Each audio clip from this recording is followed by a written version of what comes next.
Hey guys, tonight you're waking up as the most feared conqueror in human history. Your name strikes terror across 2 continents. We'll get to why your bedroom habits make your battlefield massacres look like gentle diplomacy. Before you get comfortable, take a moment to like and subscribe, and let me know in the comments where you're tuning in from. You open your eyes in a felt tent that reeks of fermented maize milk and unwashed bodies. The year is 1207, and you're Temujin, though the world will soon know you by another name. Genghis Khan. Your back aches from sleeping on furs that haven't been cleaned in months, and there's a woman next to you who wasn't there when you fell asleep. She's maybe 14, her eyes wide with terror, and she's trembling so hard the entire bed shakes. Congratulations. You've just experienced your first taste of Mongol marriage customs. And we haven't even gotten to the disturbing part yet. Your head throbs from too much arag, the fermented maize milk that passes for wine out here on the steppes. The taste in your mouth is somewhere between sour milk and regret, with just a hint of the blood you spat out after yesterday's battle. You try to sit up, but your stomach lurches. The tent spins slightly, and you realize you're still drunk from the victory celebration that apparently ended with you acquiring another wife. Let's be clear about something. In 13th century Mongolia, marriage isn't about love, compatibility, or even basic human decency. It's about power, alliances, and very specifically, demonstrating your dominance over conquered peoples in the most intimate way possible. And you, as the great Khan, have turned this into an art form that would make modern war criminals blush. The girl beside you can't be more than 14. Her name is Kulan, though you won't bother learning it for another month. She was the daughter of a Merkid chieftain you killed yesterday, and according to Mongol custom, she now belongs to you. Not as a wife in any sense you might understand, but as a living trophy. A breathing reminder to her people that their bloodline now serves yours. You swing your legs over the side of the bed, and immediately step in something wet. It's blood, probably from the wedding ceremony. Mongol weddings aren't exactly what you'd call romantic affairs. There are no flowers, no rings, no vows of eternal love. Instead, there's usually screaming, the occasional stabbing, and a lot of very public consummation to make sure everyone understands the new power dynamic. Your stomach growls, and you remember you haven't eaten since before yesterday's raid. The scent of cooking meat drifts in from outside, mixed with smoke and the ever-present smell of horse manure that defines life on the steppes. Someone's preparing breakfast, probably involving maize milk, dried meat, and whatever grains your warriors managed to loot from the latest village. But food will have to wait. You have more pressing matters to attend to. Specifically, the dozen other women who were distributed among your generals last night. As the supreme leader, you get first pick of the conquered wives and daughters. It's not just a privilege, it's expected. Your men judge your strength partly by how many women you can claim and control. The tent flap rustles, and one of your guards enters without announcing himself. This is Jeeb, one of your most trusted generals, and the expression on his scarred face suggests he's got news. His armor is still bloody from yesterday's fighting, and there's a fresh cut across his cheek that's already starting to scab over. Khan, he says, using the title you've only recently claimed. The Merkid survivors have sent an envoy. They're offering tribute. You grunt in acknowledgement, then glance at the girl still cowering in your bed. Her father's people want to negotiate, probably hoping to buy back their daughters and wives. Think again. In Mongol culture, once you've claimed a woman through conquest, she belongs to you completely. Her previous life, her family, her identity, all of that ceases to exist the moment you take her. How many? You ask, reaching for the leather pants that are crumpled on the floor, next to what appears to be a small pool of vomit. 40 horses, 200 sheep, and 50 young women. Jeeb reports. They say it's all they have left. You pause in the middle of pulling on your pants. 50 women. That would bring your personal collection to nearly 300, not counting the ones you've distributed to your officers as rewards for loyalty. The logistics alone are staggering. 300 women require food, shelter, guards to prevent them from escaping or killing themselves, and enough fear to keep them compliant. Of course, most of them won't survive the year. Mongol life is brutal, even for willing participants, and these aren't willing participants. They're prisoners whose only value lies in their ability to bear children who might grow up to serve your empire. The weak ones die from exposure, disease, or simple despair. The strong ones learn to navigate the complicated hierarchy of your growing harem. Your feet hit the cold ground, and you immediately regret not putting on boots first. The floor of the tent is covered with furs, but underneath it is just hard-packed earth that's been frozen solid by the October wind. Your toes go numb almost instantly, which is actually preferable to feeling them, because feeling them means acknowledging how much everything hurts this morning. You've been awake for maybe 5 minutes, and already the reality of your lifestyle is settling in like a hangover. 300 women don't manage themselves. They require a complex system of guards, servants, and administrators just to keep track of who belongs to whom and who's pregnant with whose child. Your empire is built on conquest, but your personal life is built on something much more intimate and much more disturbing. The girl, Kulin, hasn't moved. She's still lying there with her eyes closed, probably hoping you'll forget she exists. Unfortunately for her, forgetting isn't really an option. Mongol marriage customs don't just involve taking a woman as your property. They involve a specific ritual designed to break her connection to her previous life and bind her to yours through a combination of ceremony, intimidation, and what modern people would recognize as systematic sexual violence. But we're getting ahead of ourselves. First, you need to eat something, because managing a harem of 300 women requires energy, and you're running on nothing but fermented mare's milk and pure stubbornness. You step outside the tent, and immediately the wind hits you like a slap across the face. The steppes in October are unforgiving, a landscape of brown grass and gray sky that stretches to the horizon in every direction. Your camp spreads out around you, a collection of felt tents arranged in careful patterns that reflect the military hierarchy of your growing army. The smell hits you next. Thousands of people and their horses, living together in close quarters without modern sanitation, create a distinctive aroma that combines unwashed bodies, animal dung, cooking fires, and something else. Something sweet and cloying that you eventually recognize as fear. It's the smell of the newly conquered, the women and children who were distributed among your warriors last night and are now learning what their new lives will entail. Your breakfast is waiting for you at a low table outside your tent. Dried meat, cheese made from mare's milk, and a bowl of what appears to be fermented grain mixed with blood. The blood is probably from a horse, though in Mongol cuisine, you never ask too many questions about ingredients. You eat what's available, and what's available depends on what you can hunt, steal, or extract from your enemies. The meat is tough and salty, requiring serious effort to chew. Your jaw aches after the first few bites, but you keep eating because today is going to require all the strength you can muster. Managing your expanding collection of wives and concubines isn't just about personal satisfaction. It's about maintaining the complex web of alliances, intimidation, and genetic legacy that holds your empire together. As you chew, you think about the mathematics of your situation. 300 women, assuming the market offer is accepted. Most of them will be pregnant within the year, because Mongol marriage customs don't include any concept of consent or family planning.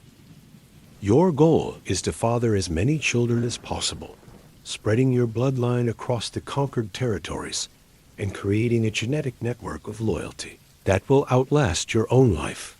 Of course, this creates its own problems. 300 women producing children means hundreds of offspring who will need to be fed, trained, and eventually positioned within your growing empire. The boys will become warriors and administrators. The girls will become marriage tools, traded to allied tribes and conquered peoples to cement political relationships. But before any of that can happen, you need to deal with the immediate challenge of breaking in your newest acquisitions. Mongol marriage customs are designed specifically to destroy a woman's connection to her previous life and rebuild her identity around serving you and your empire. It's a systematic process that combines physical intimidation, sexual domination, and psychological manipulation. The process begins with what Mongols call the claiming ceremony.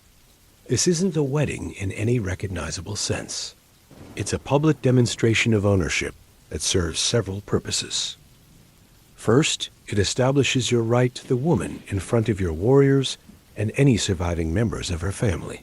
Second, it breaks down her resistance by forcing her to participate in her own subjugation. Third, it creates a psychological bond between her and you that's based on fear, dependency, and the simple human need to survive. You finish your breakfast and wipe your hands on your pants, leaving greasy stains that will probably never wash out.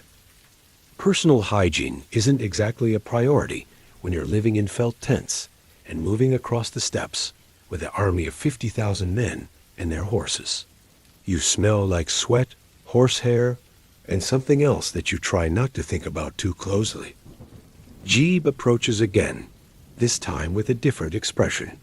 He's grinning, which usually means someone is about to suffer in an entertaining way. The Merkid envoy is here, he reports. They've brought their tribute, including the 50 women. Should I have them presented? You nod, then glance back at your tent where Kulin is presumably still pretending to be asleep. Adding 50 more women to your collection means reorganizing the entire structure of your household.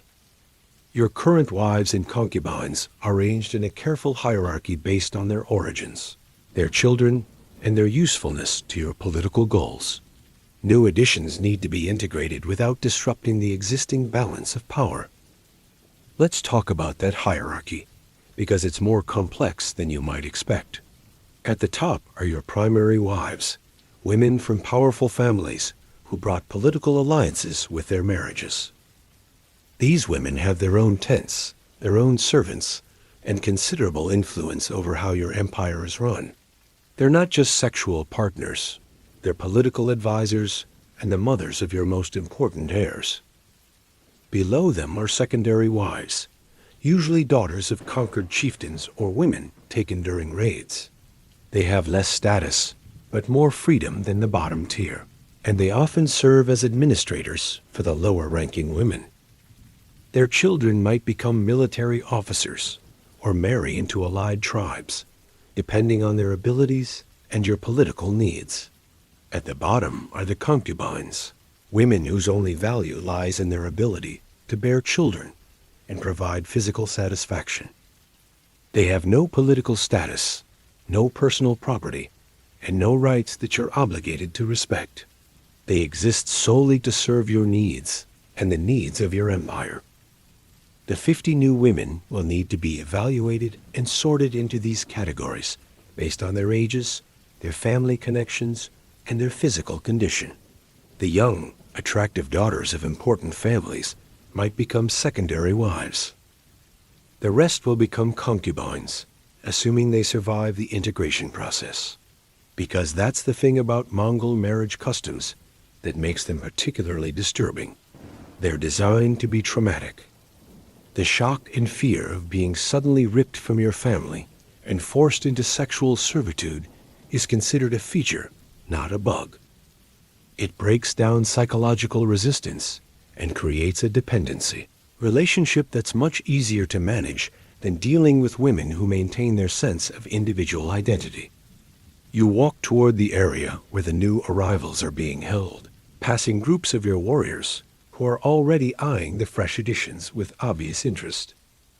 Your men haven't been able to claim wives through conquest in several months, and the opportunity to add new women to the camp has them excited. They know that after you make your selections, the remaining women will be distributed among them as rewards for their service. The holding area is a circle of ropes staked into the ground, creating a makeshift corral for human beings.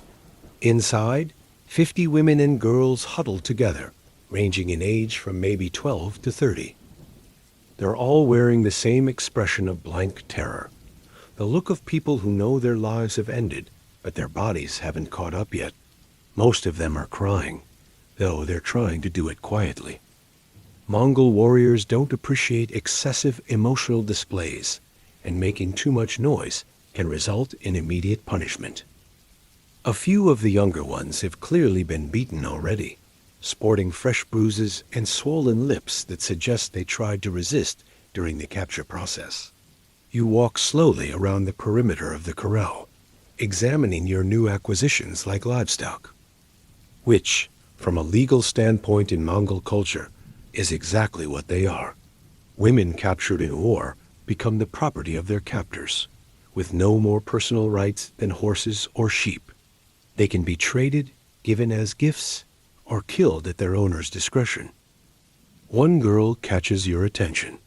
She's maybe 16, with the kind of pale skin and refined features that suggest noble birth.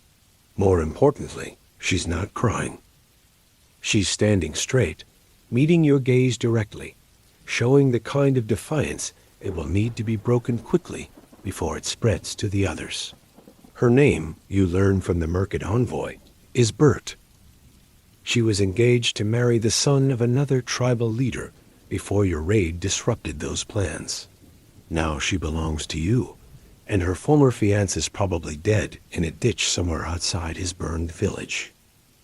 Bert represents exactly the kind of challenge that Mongol marriage customs are designed to handle. She's strong-willed, politically connected, and attractive enough to potentially become a secondary wife if she can be properly broken and trained. But first, she needs to understand her new position in the world. You gesture to Jeeb, who immediately understands what you want. He grabs Bert by the arm and drags her out of the corral, despite her attempts to resist. The other women watch in silence, understanding that whatever happens to her will probably happen to them eventually. This is where Mongol marriage customs reveal their truly disturbing nature. The claiming ceremony isn't just about establishing ownership. It's about creating a public spectacle that serves as both entertainment for your warriors and education for the other captured women. They need to see exactly what their new lives will involve, and they need to understand that resistance will only make things worse. The ceremony takes place in the center of the camp, where everyone can watch. A circle is formed by your warriors, with the captured women forced to observe from the front row. Bert is brought to the center, still trying to maintain her dignity despite the obvious terror in her eyes. What happens next would be recognized by modern observers as ritualized sexual assault. But in Mongol culture, it's considered a normal part of marriage. The goal is to break down the woman's psychological resistance through a combination of public humiliation, physical domination, and the demonstration of absolute power over her body and future. The process begins with the removal of her clothing, done slowly and deliberately, while your warriors cheer and make comments about her physical attributes. This isn't about sexual desire, though that's certainly present. It's about stripping away the symbols of her previous identity and reducing her to her most basic biological function. Bert tries to cover herself, but her hands are held behind her back by 2 of your guards. She's forced to stand naked in front of hundreds of men while they examine and discuss her body like a piece of merchandise. The humiliation is intentional and complete, designed to destroy any sense of personal dignity or autonomy. Then comes the physical claiming itself, performed in full view of the assembled crowd. This isn't private or intimate in any way. It's a public demonstration of conquest that serves multiple purposes within Mongol society. Your warriors see their leader taking possession of enemy women, which reinforces their own expectations of similar rewards. The captured women see what awaits them, which reduces future resistance.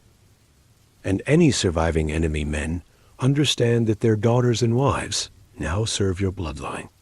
The actual process is brutal and mechanical, designed more for psychological impact than physical pleasure.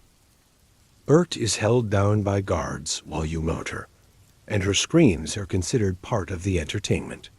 Your warriors cheer and shout encouragement, treating the whole thing like a sporting event.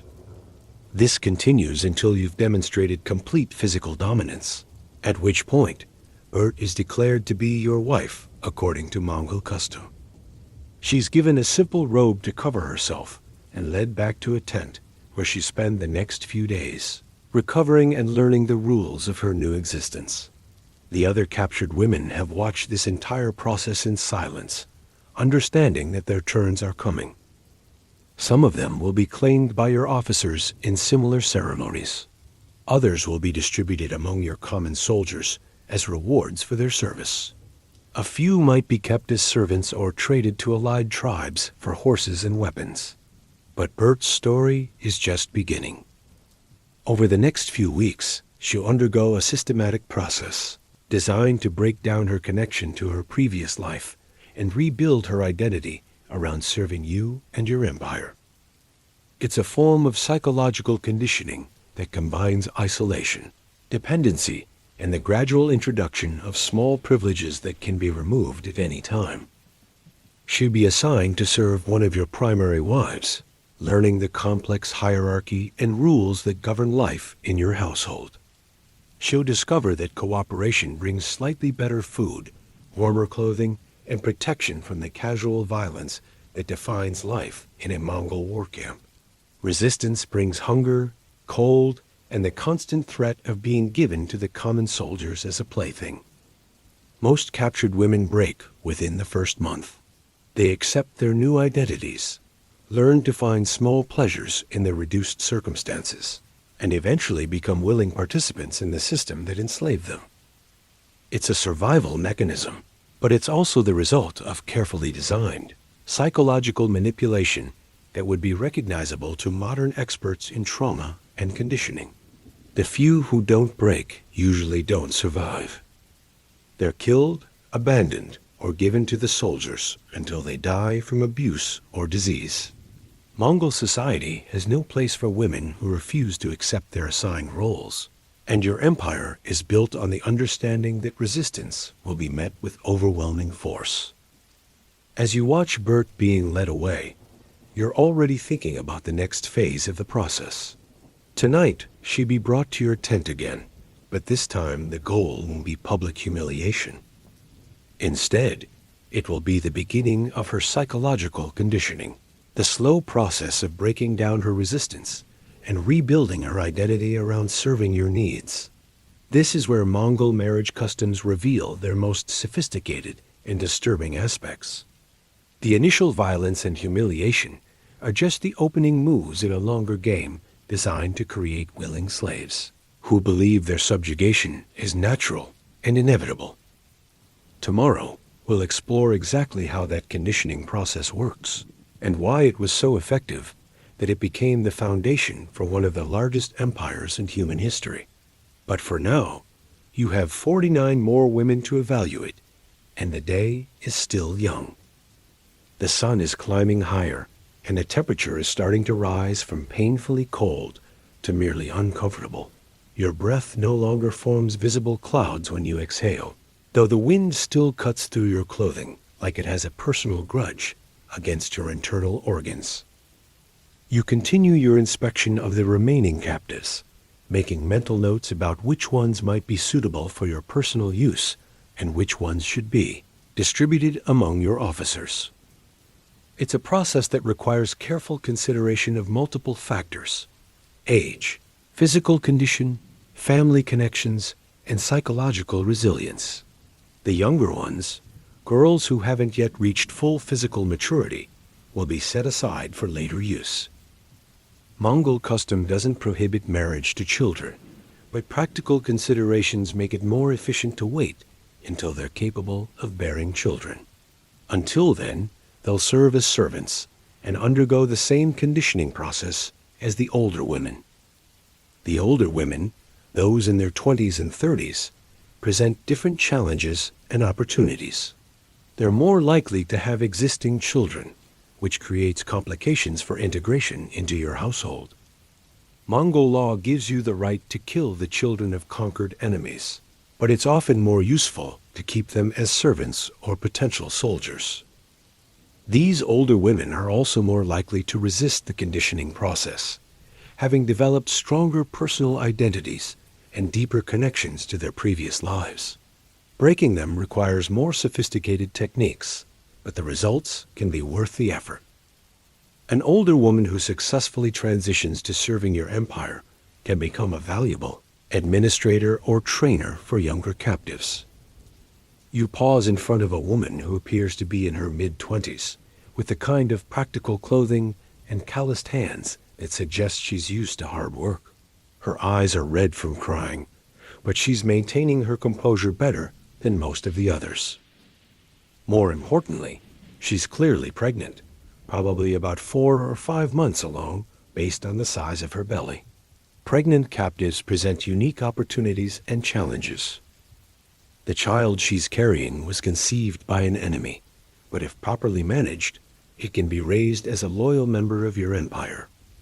Mongol culture places great emphasis on nurture over nature, believing that children raised within the proper cultural framework will develop appropriate loyalties regardless of their biological origins. The woman herself, if she survives the birth, will have demonstrated her fertility and her ability to carry children to term. This makes her valuable for breeding purposes, though you'll need to wait until after the birth and recovery period before she can serve your genetic expansion goals. You make a mental note to have her examined by one of the camp's healers to determine the health of both mother and child. Mongol medicine isn't particularly sophisticated, but your healers have extensive experience with pregnancy and childbirth among captive women. They know which signs indicate likely survival and which suggest problems that might make the woman unsuitable for long-term use. The inspection continues, and you begin to notice patterns among the captives that reflect the social structure of the tribe you conquered yesterday. The women with softer hands and finer clothing were clearly from higher status families. They'll require more careful handling during the conditioning process, but they also represent greater potential value as secondary wives or political bargaining chips. The women with rougher hands and simpler clothing are probably farmers, herders, or craftspeople. They're more accustomed to hard work and harsh conditions, which means they're more likely to survive the transition to life in your camp. However, they also have less political value and will probably end up as concubines or servants. A few of the women show signs of specific skills that could make them particularly valuable. One has ink stains on her fingers that suggest literacy, a rare and valuable trait among the tribes of the steppes. Another has the kind of precise scars on her hands that indicate experience with metalworking or jewelry making. These women will be evaluated more carefully and potentially assigned to specialized roles within your household. As you complete your circuit of the corral, you notice that several of your officers have gathered nearby, clearly hoping to learn about their potential shares of the captives. Distributing conquered women among your followers is a crucial part of maintaining their loyalty, but it requires careful consideration of each man's rank, service record, and political reliability. Your most trusted generals will receive the youngest and most attractive women, along with their pick of any captives with valuable skills or political connections. Junior officers will get older women or those with less obvious value. Common soldiers will receive the remainder, if any, though most of them will have to settle for temporary access rather than permanent ownership. This distribution system serves multiple purposes beyond simple reward for service. It creates a network of genetic and political connections that bind your army together through shared investment in the empire's success. Officers who have wives and children in the camp are less likely to desert or rebel, because doing so would mean abandoning their families to uncertain fates. The system also ensures that conquered populations are thoroughly integrated into Mongol society within a single generation. Children born to captive women and Mongol fathers are raised as Mongols, with no knowledge of their mothers' previous cultures or loyalties. This genetic and cultural absorption is one of the key mechanisms that allowed your empire to grow so rapidly without being torn apart by internal ethnic conflicts. But the immediate challenge is managing the logistics of integrating 50 new women into a camp that's already straining to support its current population. Each new captive requires food, shelter, clothing, and supervision. They need to be guarded to prevent escape attempts, but they also need to be given enough freedom to perform useful work. The solution is a system of graduated privileges and responsibilities that rewards cooperation while punishing resistance. New captives start with minimal food, basic shelter, and constant supervision. As they demonstrate acceptance of their new roles, they receive better treatment and more independence. Eventually, the most successful ones can achieve positions of relative comfort and authority within the household hierarchy. This system is designed to create psychological dependency rather than just physical control. Women who cooperate receive tangible benefits, while those who resist face immediate consequences. Over time, most captives learn to find satisfaction in their small privileges and to identify their own well-being with the success of their captors. The process is remarkably effective, which is why Mongol expansion was able to absorb and integrate conquered populations so efficiently. Rather than ruling through pure terror, your empire offers a path to belonging for those willing to abandon their previous identities and embrace Mongol culture completely. Of course, the price of that belonging is the complete destruction of everything they once were. Names, families, customs, beliefs, all of it must be discarded in favor of serving your vision of empire. It's cultural genocide wrapped in the promise of survival and eventual prosperity. You finish your inspection and signal to Jeeb that you're ready to make your selections. The process of choosing which women will join your personal household and which will be distributed among your officers is about to begin, and it requires careful consideration of multiple competing factors. First comes the selection process itself, which operates on principles that would make a livestock auction blush. You gesture for the first woman to be brought forward, and Jeeb drags her out of the corral by her arm. She's maybe 19, with the kind of weathered hands that suggest she's spent her life working with animals or crops. Her eyes dart between your face and the ground, trying to gauge whether submission or defiance will keep her alive longer. You walk around her slowly, examining her teeth, her posture, the way she holds herself under scrutiny. Mongol marriage customs treat women as breeding stock, and the evaluation process reflects that reality. You're not looking for personality or intelligence, though those might be useful bonuses. You're assessing her ability to survive pregnancy, childbirth, and the general brutality of life in a war camp. Her teeth are mostly intact, which suggests decent health and nutrition before her capture. Her hips are wide enough for childbearing, and she doesn't show obvious signs of disease or injury. More importantly, she's not crying or begging, which indicates the kind of psychological resilience that might survive the conditioning process. You nod to Jeeb, who makes a mark on a piece of bark with a charcoal stick.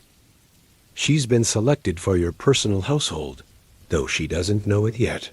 She'll find out tonight, when she's brought to your tent for the private version of what Bert experienced publicly. The next woman is older, probably in her late 20s, with graying hair and the kind of deep lines around her eyes that come from squinting into the sun for decades.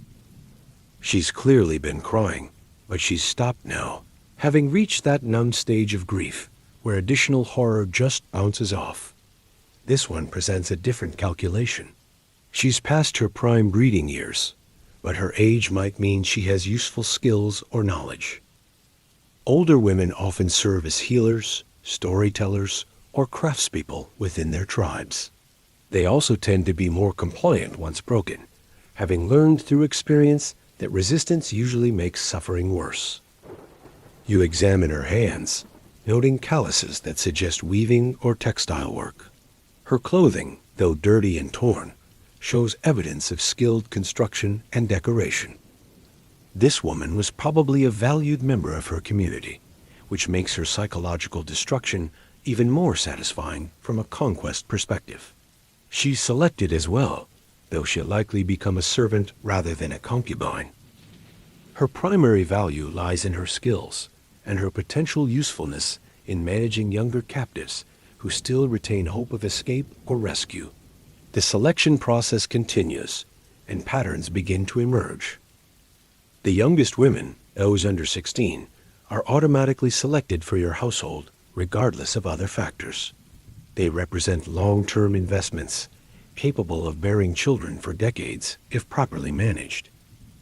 Their youth also makes them easier to condition, having less developed personal identities to break down. Women in their prime breeding years, roughly 16 to 25, are evaluated more carefully. Physical attractiveness matters, but so does psychological resilience and potential political value. A beautiful woman who breaks easily might provide temporary satisfaction, but she won't contribute much to the long-term goals of empire building. The older women face the harshest evaluation. Those with obviously useful skills might be spared for practical reasons. Those who appear completely broken might be kept as cautionary examples for the others. But most women over 30 face immediate distribution to your soldiers or outright disposal if they seem likely to cause problems. By the time you finish examining the first 20 captives, you've selected 8 for your personal household. The others will be distributed among your officers according to their rank and service records. It's a complex calculation that balances reward for loyalty with practical considerations about camp management and resource allocation. The distribution ceremony takes place immediately because delay creates opportunities for the women to organize resistance or attempt escape. Your officers line up according to their positions in the military hierarchy, and you begin assigning captives based on their demonstrated loyalty and their specific contributions to yesterday's victory. Your most trusted general, Sabutai, receives his choice of the remaining women. He selects a girl who can't be more than 15, with the kind of pale skin and fine features that suggest noble birth. The irony isn't lost on you that this girl was probably being prepared for marriage to some enemy prince when your raid disrupted those plans. Now she'll spend her life serving the man who killed her family and destroyed her future. The ceremony continues down the chain of command, with each officer selecting from the remaining pool of captives. The women understand what's happening, even if they don't comprehend all the implications. They're being distributed like loot, assigned to men who view them as rewards for military service. Some of the younger officers are clearly excited by their new acquisitions, making crude comments about their plans for breaking in their captives. The older, more experienced commanders are quieter, understanding that managing conquered women requires more sophistication than simple violence and intimidation. The distribution process reveals the careful social engineering that underlies Mongol expansion. Each captured woman becomes a node in a network of genetic and cultural integration that transforms conquered populations into loyal, imperial subjects within a single generation. Their children will grow up as Mongols, with no knowledge of their mother's previous identities or loyalties. But the immediate reality is more prosaic and much more disturbing. 50 women who woke up yesterday as daughters, wives, and mothers in their own communities are now property of the men who destroyed their lives. They'll spend tonight learning the first lessons in their new existence, and most of them will never see their homeland again. The remaining captives, those not selected by you or your officers, face immediate redistribution among the common soldiers. This is where the Mongol system reveals its most brutal efficiency. Rather than trying to manage large numbers of unwilling captives, excess women are shared among the rank and file troops until they either adapt to their circumstances or die from the abuse. It's a harsh form of natural selection that ensures only the most psychologically resilient women survive to become permanent members of Mongol society. Those who break completely are discarded. Those who resist too effectively are killed as examples. Only those who find the narrow path between submission and self-preservation have any chance of long-term survival. You watch the final distribution with satisfaction, noting how efficiently your army has absorbed this new influx of genetic material. 50 women who were enemies yesterday are now becoming Mongols through the simple process of conquest and sexual domination. Their transformation from autonomous individuals to imperial property represents everything your empire stands for. The sun is now high enough to cast short shadows, and the temperature has risen to merely uncomfortable rather than actively hostile. Your breath no longer forms visible clouds, though the wind still carries the bite of approaching winter. The steppes in October are preparing for the long, brutal season that will test every aspect of your empire's resilience. You return to your tent to find that Kulan has finally moved from her position on the bed. She's sitting in the corner, wrapped in a fur blanket, staring at the tent wall with the kind of blank expression that suggests her mind has retreated somewhere safer. This is actually progress in the twisted logic of Mongol marriage customs. Complete catatonia would be problematic, but this kind of psychological withdrawal indicates the beginning of the conditioning process. The next phase of her integration will require careful management. Too much pressure, and she might break completely, becoming useless for breeding or household management. Too little, and she might retain enough of her original personality to cause problems later. The goal is to find the precise balance that transforms her from Kelan, daughter of a Merkid chieftain, into simply another of Genghis Khan's women. This transformation process is one of the most sophisticated aspects of Mongol conquest strategy. Rather than ruling conquered populations through pure terror, your empire offers a path to belonging for those willing to completely abandon their previous identities. It's cultural genocide, wrapped in the promise of survival and eventual prosperity. The process begins with isolation from anything that might reinforce the captive's original identity. Kulan will never again hear her birth name spoken aloud. She'll be given a new name that reflects her status as your property, and anyone who uses her original name will be punished. Her native language will be forbidden, replaced by Mongol words and concepts that reshape how she thinks about herself and the world. Her clothing, jewelry, and personal possessions have already been destroyed or redistributed. She'll be given simple Mongol garments that mark her status as a captive and eliminate any visual reminders of her previous life. Even her hairstyle will be changed, following Mongol customs that physically mark her transformation. But the most crucial element is the systematic replacement of her emotional attachments. Her family is dead or scattered, her friends are similarly enslaved, and her former community has been destroyed. The only sources of comfort, protection, and basic human connection now come from her captors. Over time, this creates a psychological dependency that's much stronger than simple fear. The conditioning process typically takes 3 to 6 months, depending on the woman's age, background, and psychological resilience. Younger women adapt faster, having less developed personal identities to overcome. Noble women often take longer, being accustomed to respect and autonomy. Peasant women sometimes adapt quickly, understanding from experience that survival requires accepting harsh realities. Success is measured by the captive's willingness to participate actively in her own subjugation. A properly conditioned woman doesn't just submit to sexual demands, she anticipates them. She doesn't just obey orders, she takes initiative to serve her master's interests. Most importantly, she begins to identify her own well-being with the success of her captor and his empire. The most successful transformations result in women who become enthusiastic participants in the conquest of other tribes, helping to capture and condition new captives.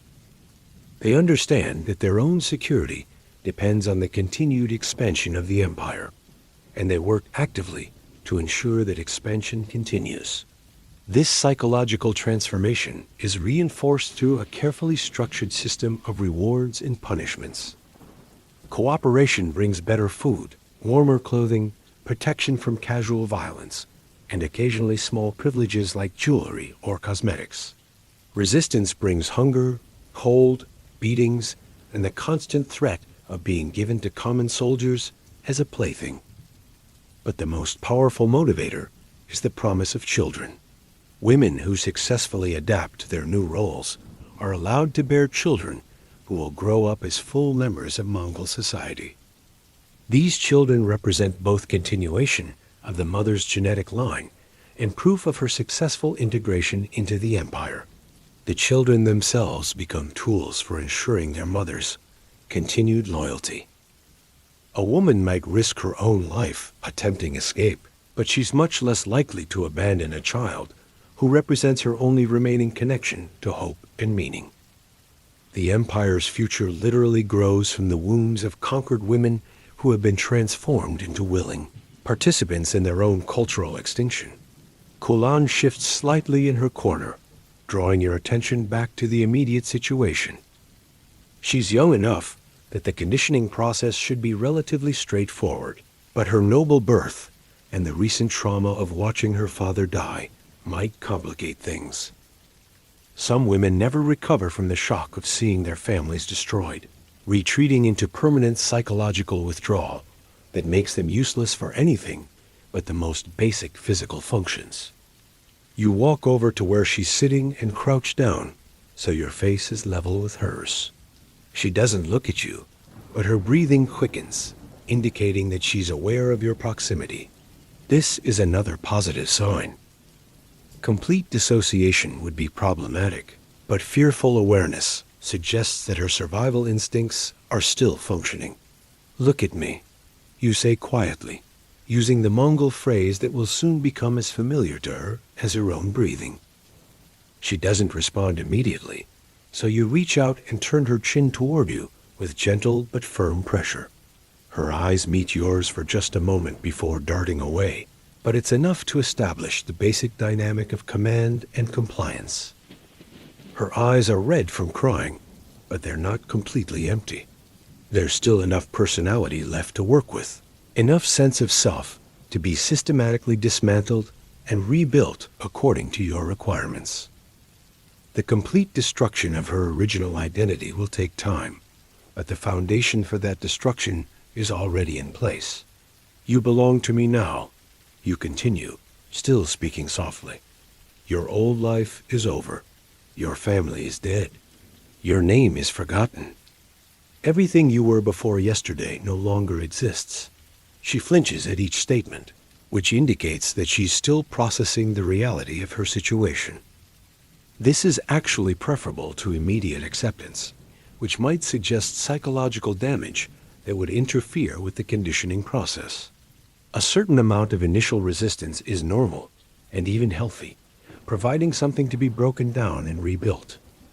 But you add, allowing a note of false kindness to enter your voice, "If you learn to serve me well, you can have a new life, a better life. You can bear children who will grow up as princes and princesses of the greatest empire the world has ever seen." This is the crucial moment in the initial conditioning phase. You're offering hope, but hope that's entirely dependent on her willingness to abandon everything she once was. The choice appears to be between despair and possibility, but it's actually between two forms of destruction. Either she dies as Kulan, daughter of a Merkid chieftain, or she lives as something else entirely. She looks at you again, and this time there's calculation in her eyes, along with the fear. She's young, but she's not stupid. She's beginning to understand that her survival depends on her ability to become whatever you want her to be. The person she was yesterday is gone forever, but the person she becomes tomorrow might have a chance at survival. This moment of recognition marks the beginning of her psychological transformation. She's starting to understand that resistance is futile, but that cooperation might offer a path to something resembling life. It's not the life she planned or wanted, but it's better than the alternatives of death or permanent enslavement to common soldiers. Over the next few days, you'll begin the systematic process of rebuilding her identity around serving your needs and goals. She'll be assigned to work with your existing wives, learning the complex hierarchy and customs that govern life in your household. She'll discover that cooperation brings tangible benefits, while resistance brings immediate punishment. More importantly, she'll begin to internalize the values and beliefs that hold your empire together.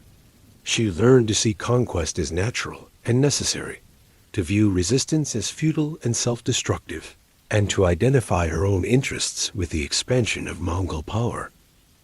The girl who once dreamed of marrying a Merkid prince will become a woman who helps plan the conquest of other tribes. But all of that lies in the future. Right now, she's still processing the immediate trauma of her capture and the destruction of everything she once knew. The conditioning process can't begin in earnest until she's accepted the reality of her situation and stopped hoping for rescue or escape. You stand up and walk toward the tent entrance, leaving her to contemplate what you've said. The next few hours will be crucial in determining how quickly she adapts to her new circumstances. Some women begin cooperating immediately, understanding that resistance will only make their suffering worse. Others take days or weeks to accept their fate.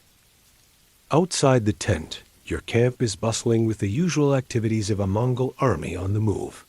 Horses are being tended, weapons cleaned and repaired, and the latest captives are being integrated into the complex social structure that travels with your forces. The 50 women captured yesterday are just the most recent additions to a population that includes hundreds of similar victims from previous raids. Your existing wives and concubines are already beginning the process of evaluating and training the new arrivals. This is one of the most efficient aspects of the Mongol system. Previous captives become enthusiastic participants in the conditioning of new ones. They understand that their own security depends on maintaining the hierarchy that keeps them above the newest prisoners.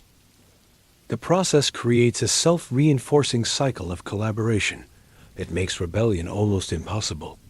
Women who might resist male authority will often accept guidance from other women who have successfully navigated the same transformation.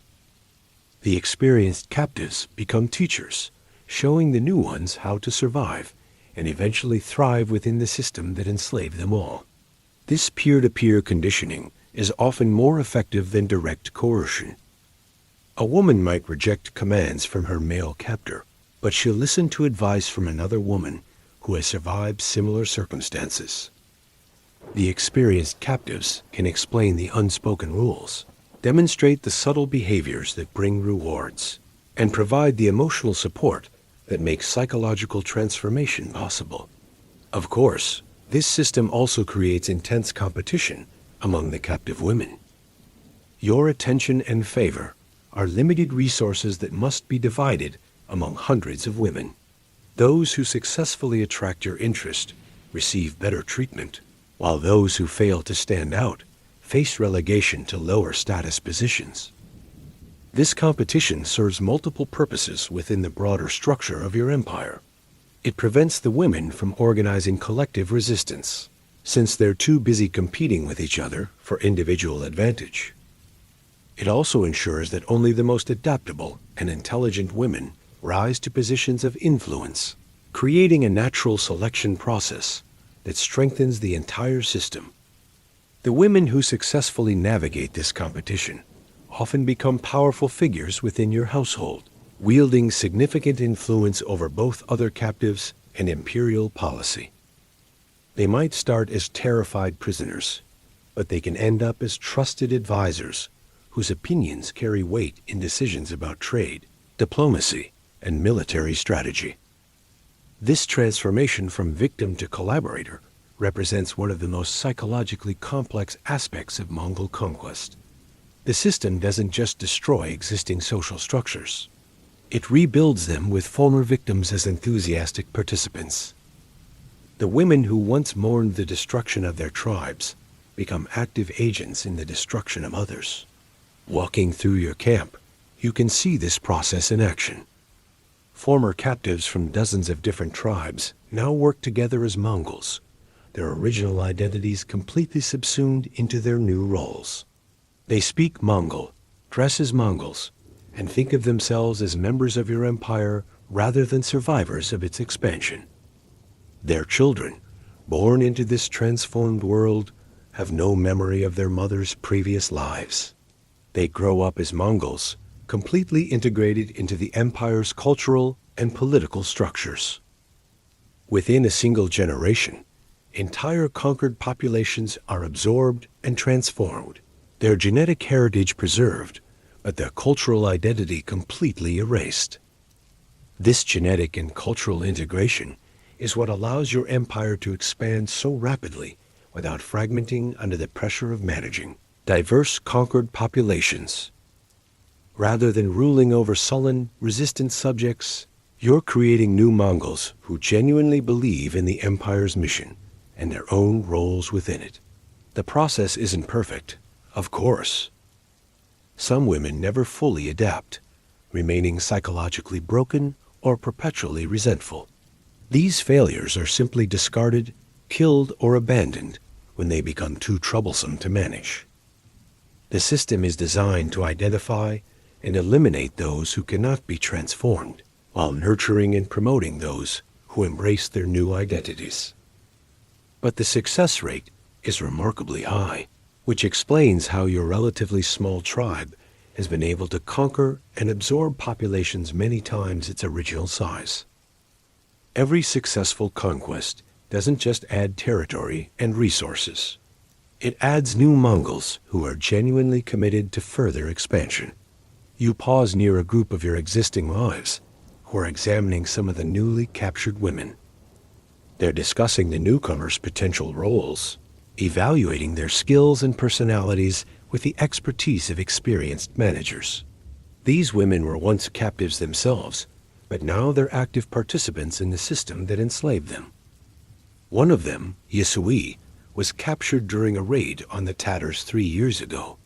She was 15 then, terrified and broken by the destruction of her family and tribe. Now she's one of your most trusted advisors on matters involving the management of captive populations. She understands the psychology of conquest from both sides, making her invaluable for planning and implementing the conditioning process. Yesui notices your approach and bows slightly, a gesture that combines respect with the confident bearing of someone who knows her value. She's dressed in fine Mongol clothing that marks her elevated status, and her manner shows no trace of the terrified girl who was dragged from her burning village 3 years ago. Khan, she says, using the title with a kind of natural authority that comes from complete psychological integration. We've been evaluating the new acquisitions. Several show promise for advanced training, though a few may require more intensive conditioning. Her casual use of euphemisms like advanced training and intensive conditioning demonstrates how completely she's internalized the system's values.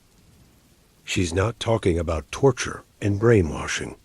In her mind, she's discussing education and development opportunities for women who are fortunate enough to be selected for service in your household. This linguistic transformation is another crucial element of the conditioning process. The harsh realities of conquest and enslavement are reframed as opportunities for advancement and cultural improvement. Women don't lose their freedom. They gain the chance to serve a greater purpose. They don't suffer. They undergo necessary preparation for their new roles. By changing the language used to describe their experiences, the system makes it psychologically easier for captives to accept their circumstances.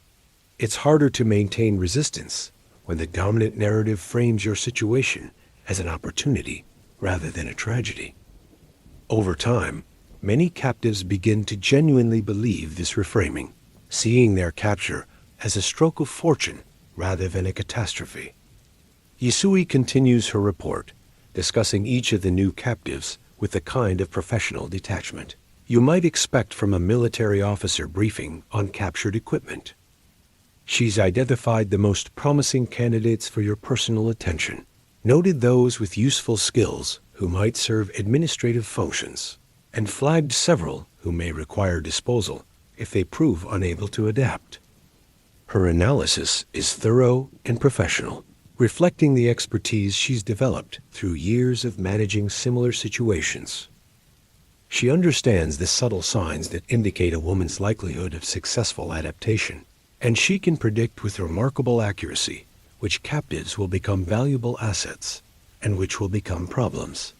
This kind of expertise is exactly why the Mongol system is so effective. Rather than relying on crude force to manage conquered populations, you've developed sophisticated methods of psychological manipulation that transform enemies into allies. The process is complex and requires careful management, but the results are worth the effort. As Yasui finishes her report, you notice movement near your tent. Kolan has emerged from her corner and is standing near the entrance, looking uncertain but no longer completely withdrawn. This is another positive sign in her conditioning process. The fact that she's seeking human contact, even with her captors, suggests that her survival instincts are overcoming her initial trauma. You excuse yourself from Yasui's briefing and walk back toward your tent, curious to see how Keelan's psychological state has evolved during your absence. The next few interactions will be crucial in determining how quickly she adapts to her new circumstances, and how much effort will be required to complete her transformation. She sees you approaching and immediately drops her gaze, but she doesn't retreat back into the tent. This is progress. Yesterday, she would have hidden from any contact with you. Today, she's accepting your presence, even though she's clearly still afraid. The conditioning process is beginning to work. Are you hungry? You ask, keeping your voice neutral. It's a simple question, but it serves multiple purposes. It establishes you as the source of basic necessities like food. It creates an opportunity for her to demonstrate compliance by answering. And it begins the process of normal conversation that will eventually replace the trauma-based relationship of yesterday. She nods slightly, still not looking directly at you. This is exactly the kind of response you want to see. She's acknowledging your authority while demonstrating her willingness to communicate. The terror is still there, but it's being tempered by practical considerations about survival. Good, you reply, gesturing toward the cooking fires where your servants are preparing the midday meal. Come with me. You need to eat to maintain your strength. It's a command phrased as concern, another element of the conditioning process. You're establishing absolute authority over her movements and decisions, but you're framing it as care for her well-being. Over time, this kind of paternalistic control becomes psychologically comforting rather than oppressive. She follows you toward the cooking area, walking a few steps behind in the manner appropriate for a captive woman. Her posture is submissive, but she's moving under her own power rather than being dragged or carried. Each small demonstration of compliance makes the next one easier, creating a momentum toward complete psychological submission. The cooking area is bustling with activity as your servants prepare food for the hundreds of people who make up your traveling household. Large pots bubble over open fires, filling the air with the scents of boiled meat, fermented dairy products, and the ever-present aroma of horse sweat and smoke that defines life on the steppes. Your arrival creates a small stir among the servants, who immediately begin preparing a special meal for your consumption. They know better than to offer you the same simple fare that feeds the common soldiers and lower status captives. Your food must reflect your position as supreme leader, even if the ingredients are limited by the practical constraints of nomadic life. Kulan stands silently beside you, taking in the organized chaos of meal preparation. This is probably her first glimpse of how your household operates, and you can see her processing the complex hierarchy of servants, soldiers, and captives that keeps your empire functioning. Understanding this hierarchy will be crucial for her own survival and eventual advancement.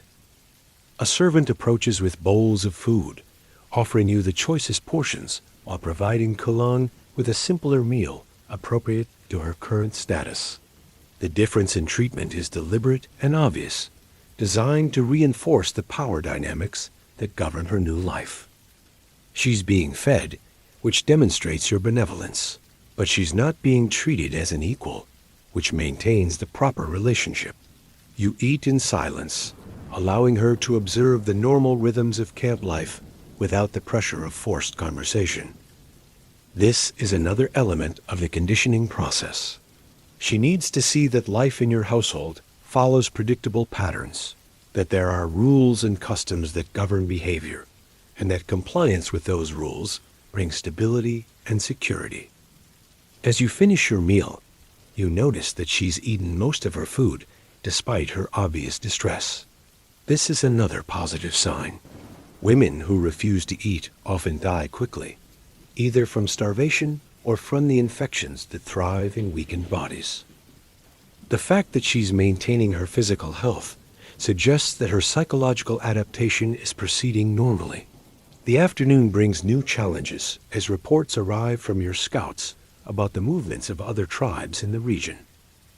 Your conquest of the Merkids has created a power vacuum that neighboring groups are already beginning to exploit.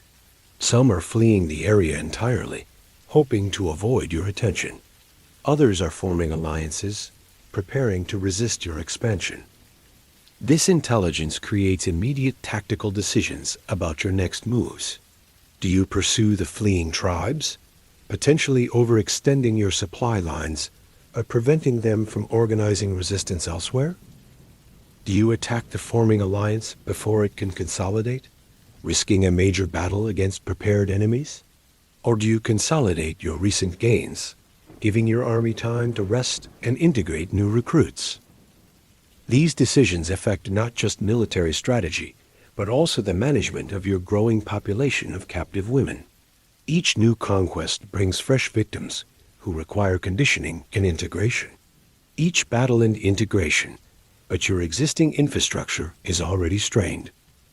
The 50 women captured yesterday represent just the latest addition to a population that's growing faster than your ability to manage it effectively. You call for your senior commanders to gather for a strategy meeting, but first you need to ensure that Kulan is properly supervised during your absence. Leaving her alone might create opportunities for escape attempts or self-harm, both of which would represent wasted investment in her conditioning process. You gesture to one of your secondary wives, a woman named Bert, who was captured during last year's campaign against the Karaites. She's successfully completed her own transformation and now serves as a trainer for newer captives. Her role combines elements of guard, teacher, and psychological counselor, helping freshly captured women navigate their transition from enemy to property. Take her to the women's area, you instruct Bert, indicating Kulan with a slight nod. Begin her orientation. She needs to understand the rules and expectations. Bert nods and approaches, Kulan with the kind of practiced authority that comes from having managed hundreds of similar situations. She's learned to project both sympathy and firmness, offering emotional support while making it clear that compliance is not optional. Come, she says to Kulan, using a tone that's neither harsh nor particularly kind. I'll show you how things work here. The sooner you learn, the easier your life will be. Kulan hesitates for a moment, looking between you and Bert with obvious uncertainty. This is another crucial moment in her conditioning. She's being asked to accept guidance from another woman, someone who represents both her potential future and the reality of successful adaptation to captivity. Bert recognizes the hesitation and responds with practiced efficiency. She takes Kulan's arm firmly, but not roughly, applying just enough pressure to indicate that compliance is expected. It's a technique she's perfected through years of managing similar situations, using minimal force to achieve maximum cooperation.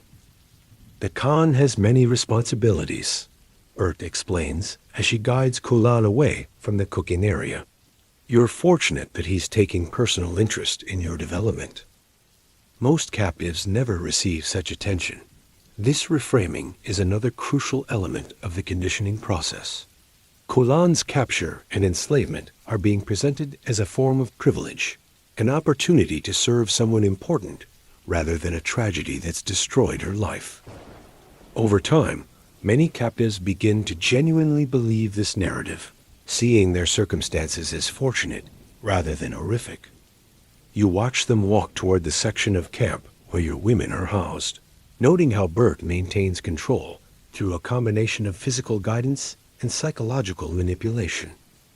She's walking slightly ahead, setting the pace and direction, while maintaining a stream of conversation that keeps Kulan focused on immediate practical concerns, rather than broader questions about resistance or escape.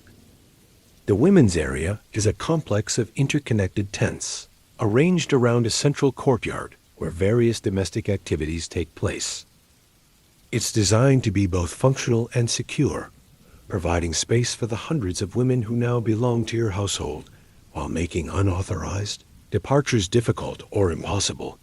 The security isn't obvious or oppressive. There are no visible guards or physical restraints. Instead, the area is surrounded by the normal activities of camp life, making it impossible for women to leave without being noticed by dozens of potential informants. More importantly, the psychological conditioning process makes most escape attempts self-defeating, since captives have nowhere to go and no identity to return to. As Bert and Kulan disappear into the women's area, you turn your attention to the more immediate concerns of military strategy. Your commanders are already gathering near your tent, their faces showing the kind of focused intensity that comes before major tactical decisions. These are men who have followed you through dozens of campaigns, and they understand that today's choices will determine the success or failure of your next expansion phase. Sabbatai arrives first, as always. He's your most trusted general, a man whose tactical genius has won battles that should have been impossible. His loyalty is absolute, partly because of shared experiences in combat, but also because his own family's security depends on your continued success. This personal investment makes him more reliable than commanders who serve purely for payment or glory. Behind him come the other senior officers, each representing different aspects of your military machine. Jeeb commands your heavy cavalry, the shock troops who break enemy formations. Joan leads the archers, whose composite bows can kill at distances that seem almost magical to enemies accustomed to close combat. Mukali oversees the logistics that keep your army fed and equipped during long campaigns. These men have spent years learning to work together as a unified command structure, and their effectiveness reflects the same principles of integration and transformation that govern your treatment of captive women.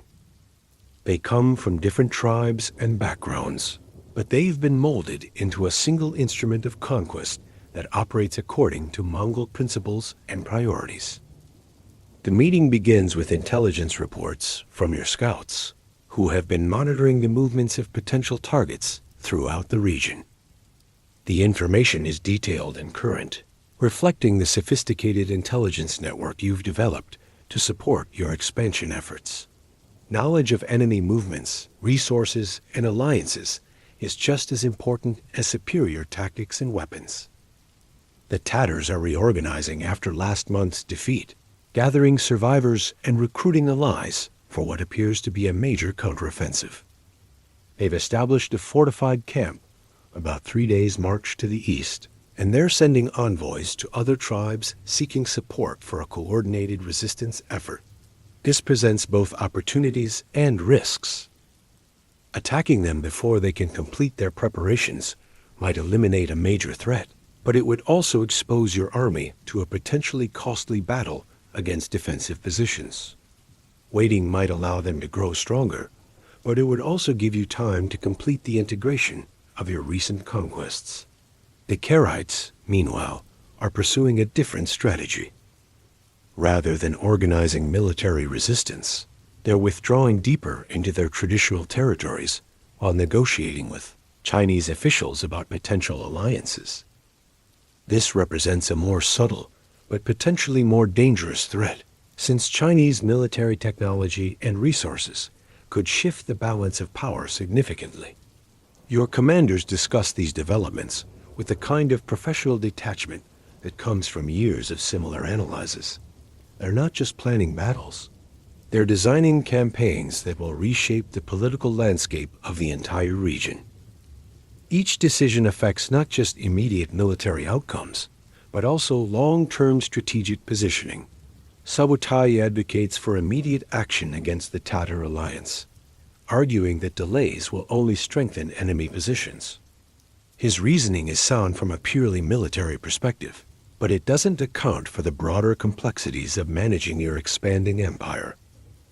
Attacking now would mean leaving behind the women and resources captured yesterday, potentially losing valuable assets for questionable tactical advantages. Jelm disagrees, proposing instead a campaign against the Karaites that would disrupt their negotiations with Chinese officials. This would address the more serious long-term threat while giving you time to properly integrate recent conquests.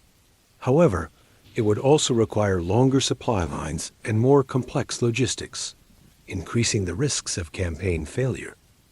The debate continues for nearly an hour, with each commander presenting arguments based on their particular expertise and responsibilities. This is exactly the kind of thorough analysis that has made your campaign so successful. Rather than making impulsive decisions based on immediate emotions, you've learned to consider multiple perspectives and long-term consequences. As the discussion progresses, you find yourself thinking about the parallels between military strategy and the management of captive women. Both require careful planning, systematic implementation, and constant attention to psychological factors. Both involve transforming enemies into assets through combinations of force and incentive.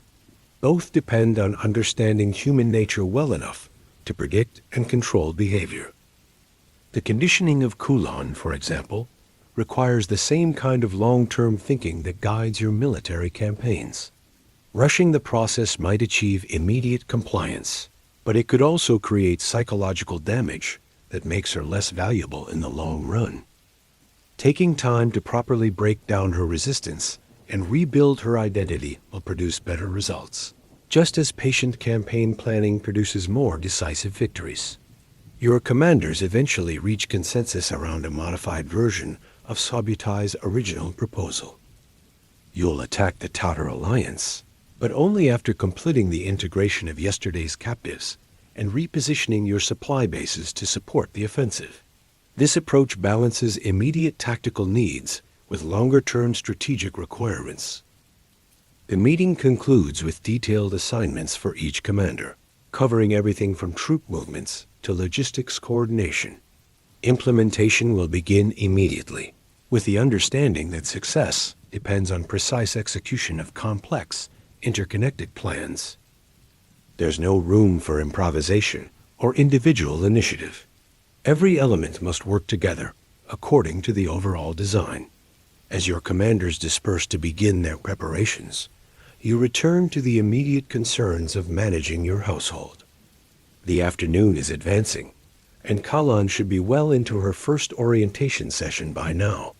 Her progress during these initial hours will determine how much attention and effort her conditioning will require.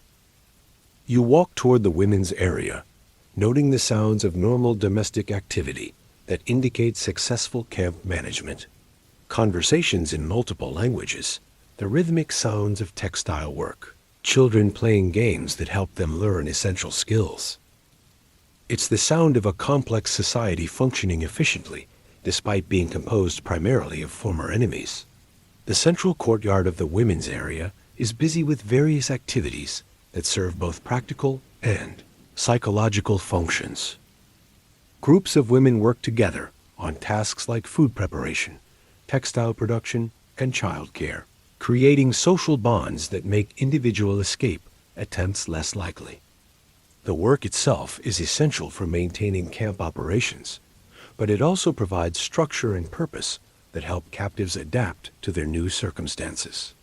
You spot Bert near one of the work areas, supervising a group of women who are processing the day's food supplies.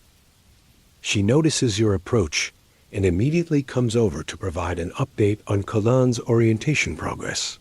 She's been quiet but compliant, Burke reports.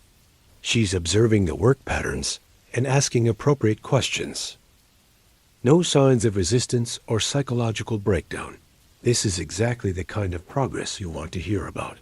Compliance without complete withdrawal suggests that Cullen is beginning to process her new reality in a psychologically healthy way.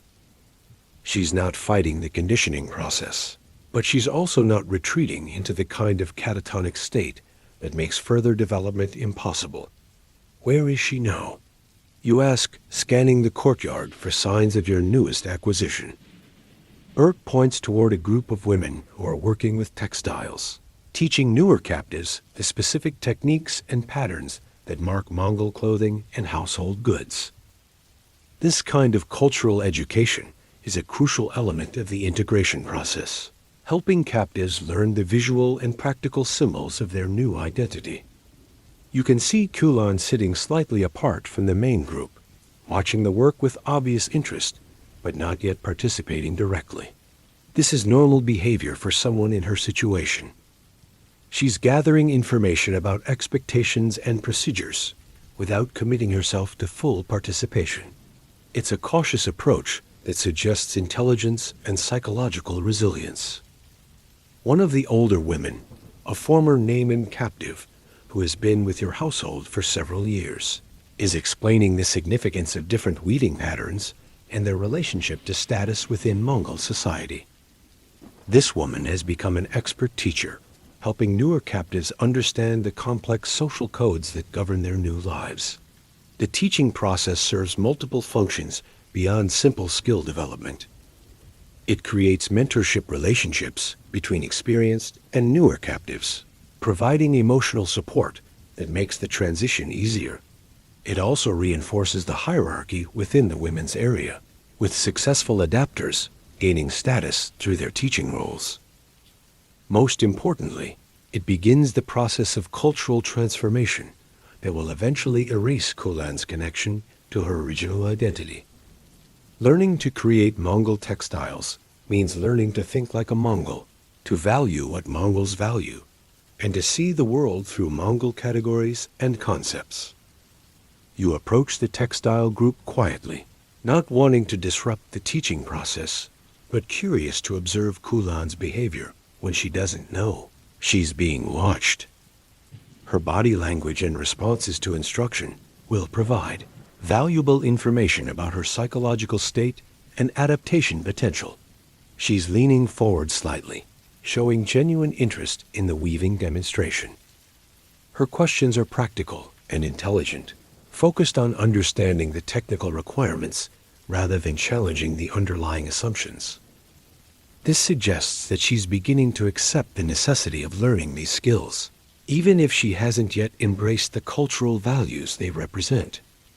The teacher notices your presence and immediately adjusts her instruction to include information about your personal preferences and requirements. This is another element of the conditioning process, helping Kulan understand that all activities within the household ultimately serve your needs and priorities. The Khan particularly values precision in geometric patterns, the teacher explains, showing Kulan a piece of work that demonstrates the kind of quality you expect. Attention to detail in small things indicates reliability in larger responsibilities. Kulan nods and asks a follow-up question about color selection, showing that she's processing the information and beginning to think about how to meet these expectations. This kind of forward-thinking behavior is exactly what you want to see during the early stages of conditioning.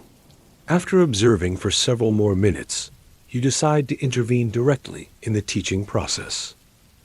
Kulan needs to understand that you're personally invested in her development and that her progress is being monitored and evaluated.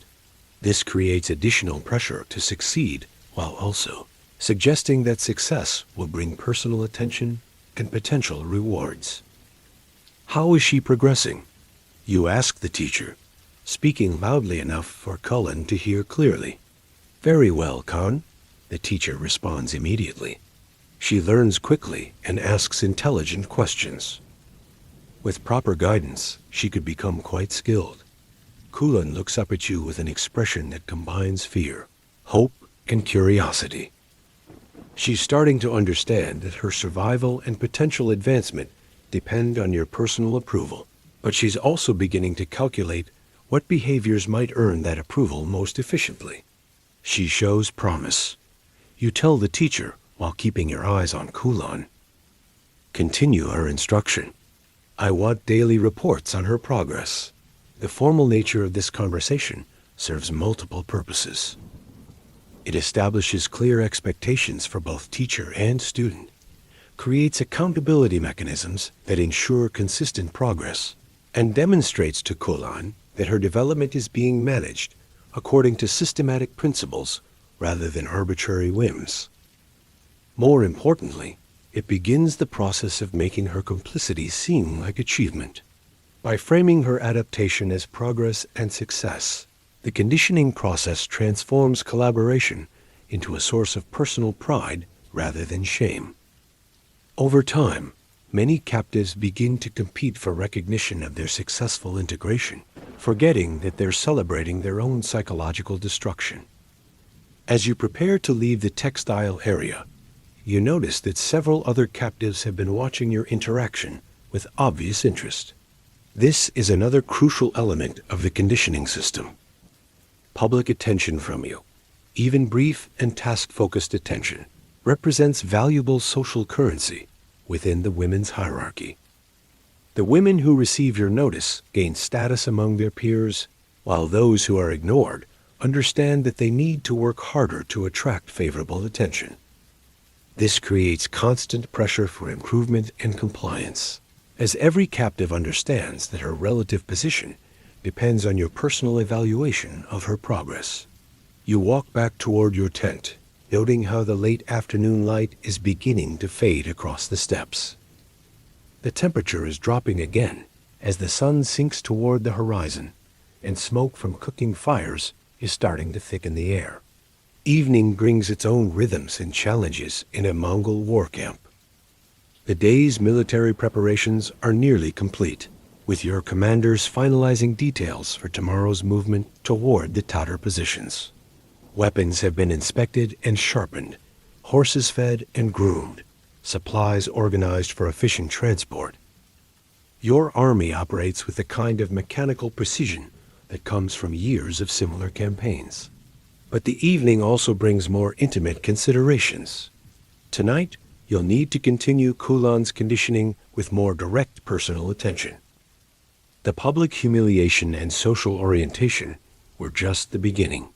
The real transformation happens through private sessions that combine physical dominance with psychological manipulation. These sessions follow specific patterns developed through years of experience with similar cases. The goal is to establish absolute authority over every aspect of her existence, while gradually introducing small rewards that make compliance seem preferable to resistance. It's a delicate balance that requires careful attention to her psychological responses. Too much pressure too quickly can cause complete breakdown, making the woman useless for anything beyond basic physical functions. Too little pressure allows her to maintain enough psychological independence to potentially organize resistance or escape attempts. The optimal approach involves steadily increasing demands while providing just enough positive reinforcement to maintain hope. You enter your tent to find that it has been cleaned and reorganized during your absence. Fresh furs have been laid out on the bed, the floor has been swept and covered with new rushes, and someone has replaced the oil in the lamps that provide light after sunset. Your personal servants understand the importance of maintaining appropriate surroundings for the kinds of activities that will take place tonight. A meal has been prepared and left on the low table where you ate breakfast. The food is better than what you had this morning, reflecting the successful completion of yesterday's raid and the availability of fresh supplies. Roasted meat, fermented Mare's milk, dried fruits that were probably looted from a Merkid supply cache. The spoils of conquest translate directly into improved living conditions for you and your inner circle. You eat slowly, thinking about the evening's agenda. Kulan's second session will be more complex than last night's initial claiming ceremony. Tonight's goal is to begin establishing the personal relationship that will eventually replace her original identity with complete loyalty to you and your empire. The process involves carefully calibrated combinations of intimidation and reward, designed to create psychological dependency while avoiding the kind of trauma that might interfere with her long-term usefulness. She needs to learn that cooperation brings tangible benefits, while resistance brings immediate consequences. As you finish your meal, one of your guards announces that Bert is requesting permission to enter. She's probably bringing Kulan for tonight's session, along with a detailed report on the day's progress. This kind of systematic management is essential for maintaining control over hundreds of captive women without losing track of individual development.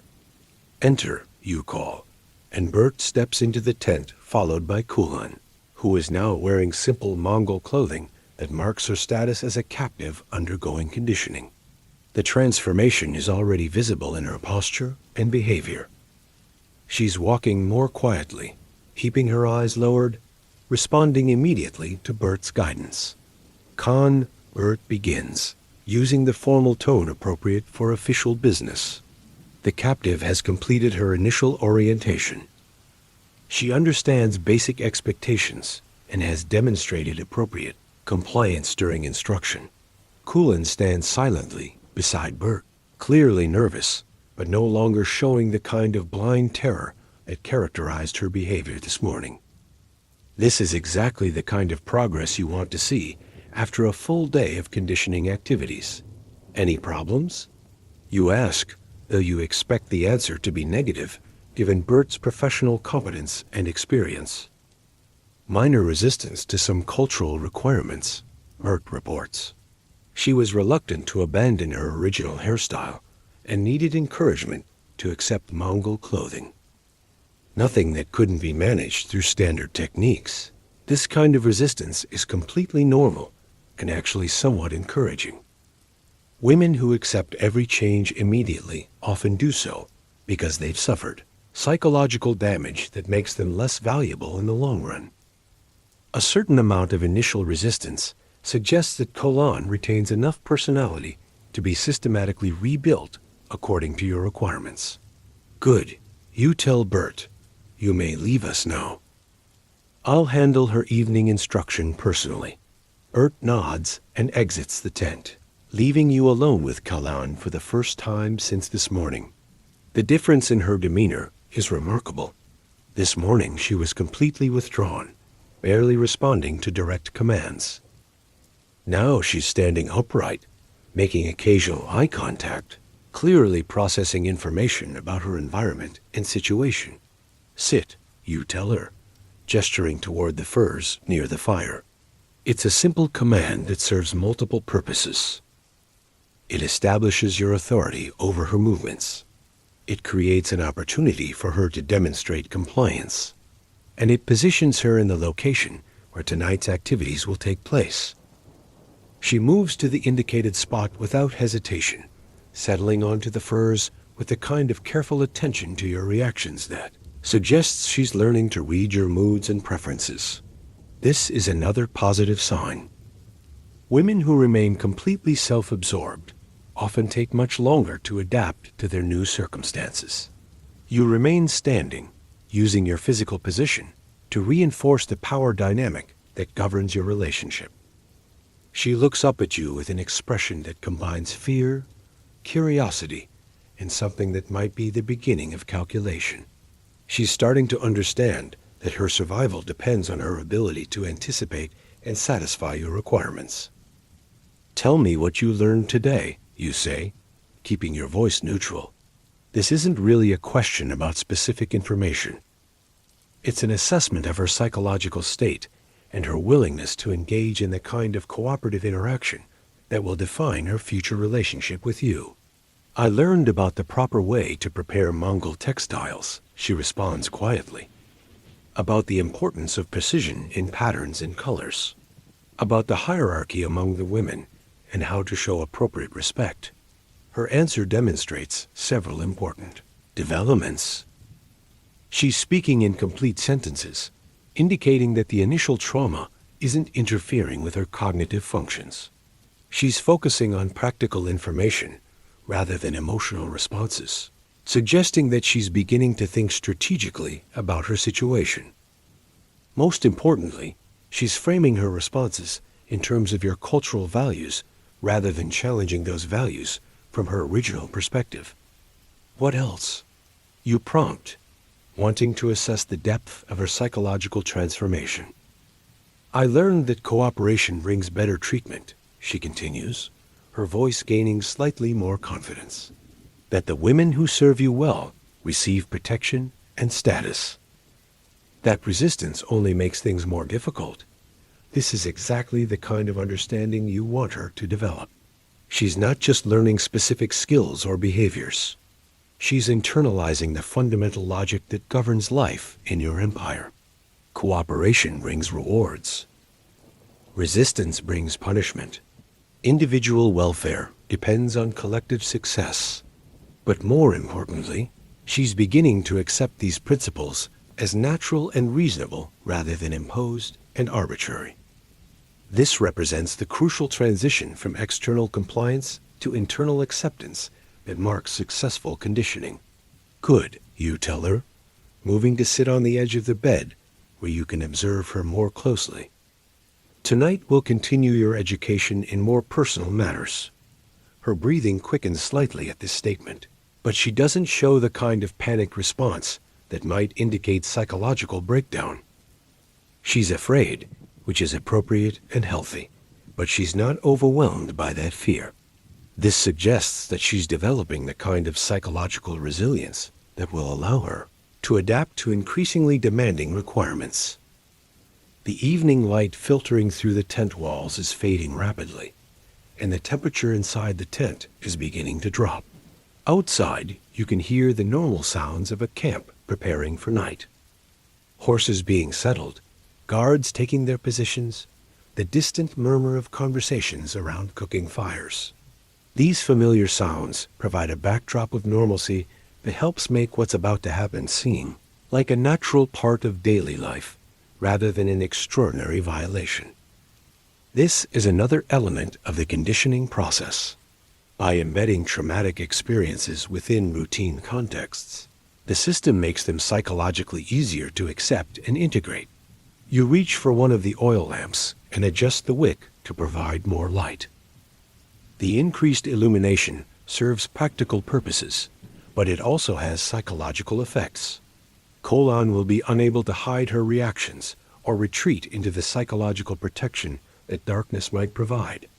Every response will be visible and available for evaluation. "Remove your clothing," you tell her, using the same matter-of-fact tone you might use to request a report from one of your commanders. This casual approach to what she probably considers a momentous violation helps normalize the experience and reduce her psychological resistance. She hesitates for a moment, and you can see her processing the command and considering her options. This brief delay is actually encouraging. It suggests that she's thinking strategically rather than simply reacting emotionally. Women who respond to commands with immediate blind obedience often do, so because they've been psychologically damaged beyond useful recovery. After a few seconds, she begins to comply, removing the simple Mongol garments she was given during her orientation. Her movements are careful and deliberate, showing awareness that her behavior is being evaluated. She's learning to perform compliance rather than simply submit, which represents a more sophisticated level of adaptation. As she undresses, you notice that her physical condition is better than you initially assessed. Yesterday's examination was conducted under stressful circumstances that made detailed evaluation difficult. Tonight, you can see that she's young enough to bear children for many years, healthy enough to survive the rigors of nomadic life, and attractive enough to serve as more than just a breeding vessel. These physical attributes affect her potential value within your household hierarchy. Women who combine beauty with fertility and psychological resilience can eventually achieve positions of considerable influence. They might serve as personal attendants, administrative assistants, or even informal advisors on matters requiring feminine perspective. But all of that lies in the future, contingent on her successful completion of the conditioning process. Tonight's session will provide crucial information about her psychological makeup and adaptation potential. The way she responds to increasing demands will determine how much time and effort should be invested in her development. She finishes undressing and sits back down on the furs, attempting to cover herself with her hands, while maintaining the kind of alert attention that indicates continued engagement with the situation. This combination of modesty and awareness suggests that she's maintaining personal dignity while accepting the reality of her circumstances. You stand up and walk slowly around her, conducting the same kind of detailed physical inspection that you performed on the other captives this morning. But this examination serves different purposes. It's not just about assessing her suitability for specific roles. It's about establishing absolute authority over her body and beginning the process of breaking down her sense of personal autonomy. The inspection continues for several minutes, with you commenting occasionally on specific features or characteristics. These observations serve to remind her that she's being evaluated like livestock, that her personal feelings about her own body are irrelevant, and that her value is determined entirely by your assessment of her usefulness. You're in good condition, you tell her when the inspection is complete. With proper care and training, you should be able to serve effectively for many years. This statement combines reassurance with threat in exactly the proportions needed to maintain her psychological balance.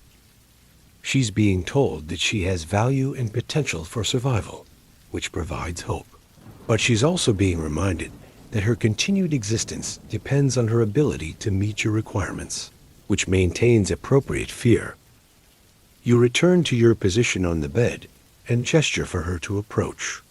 This creates another opportunity for her to demonstrate compliance while also positioning her for the next phase of the evening's activities.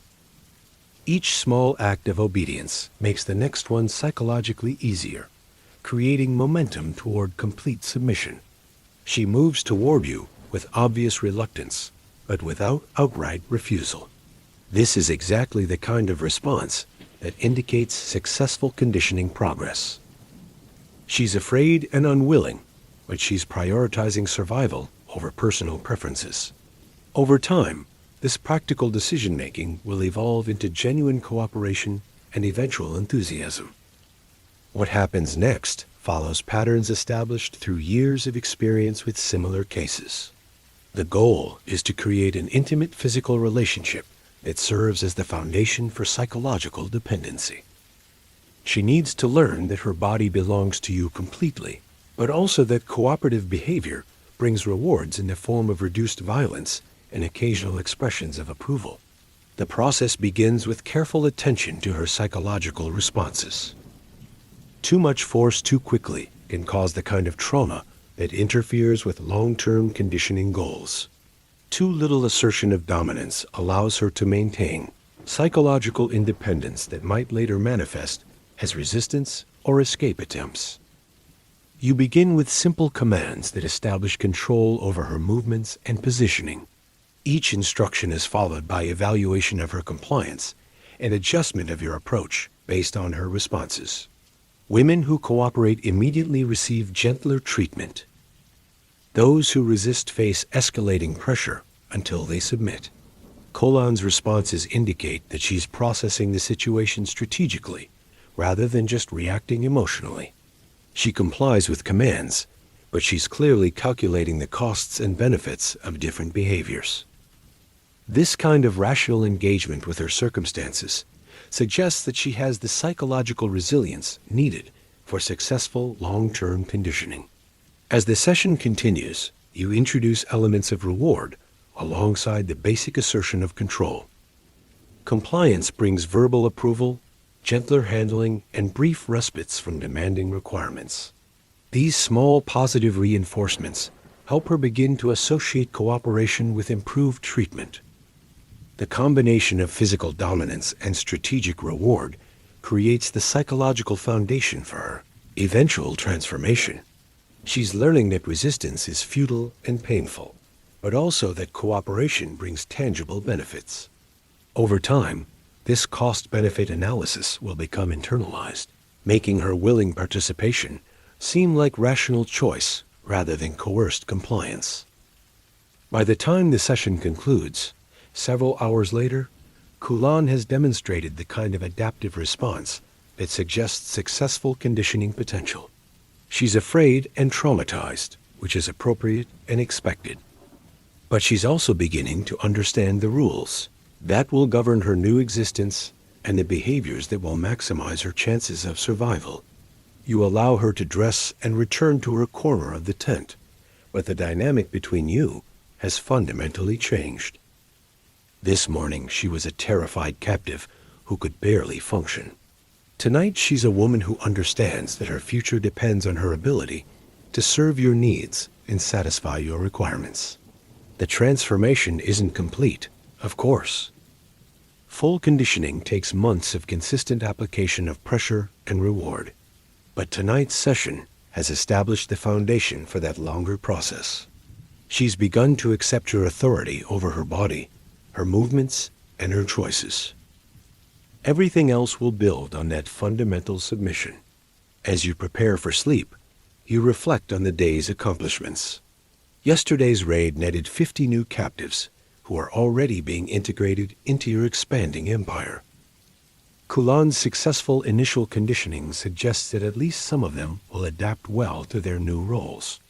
Your army has received valuable intelligence about enemy movements and is prepared for the next phase of expansion. But most satisfying is the evidence of your system's continued effectiveness. The same principles that allow you to transform enemies into loyal subjects work on every level, from individual captives to entire conquered populations. Force and reward, systematically applied, can reshape any human being according to your requirements. Tomorrow will bring new challenges as your army moves toward the next battle. There will be more enemies to defeat, more captives to condition, more territory to absorb into your growing empire.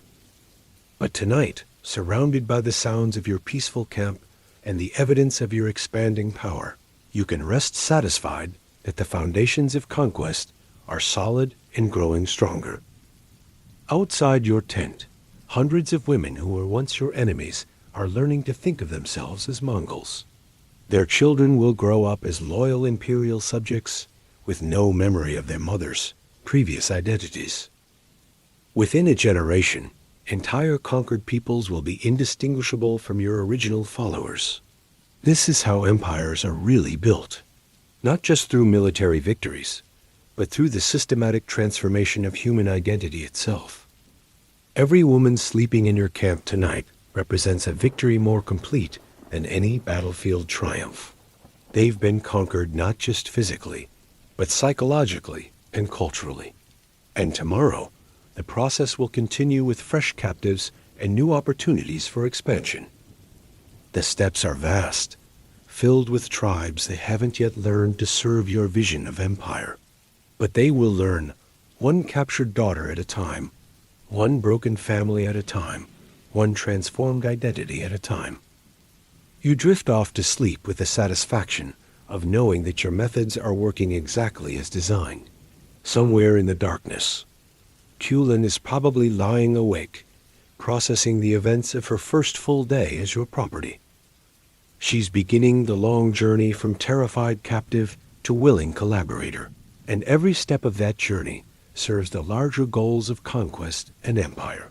The transformation has begun, and there's no turning back.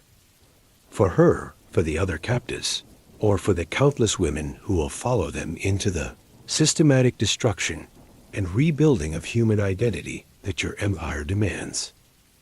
This is just the beginning of what will become the largest continuous land empire in human history, built on the psychological wreckage of conquered peoples and the systematic transformation of enemies into tools of further conquest.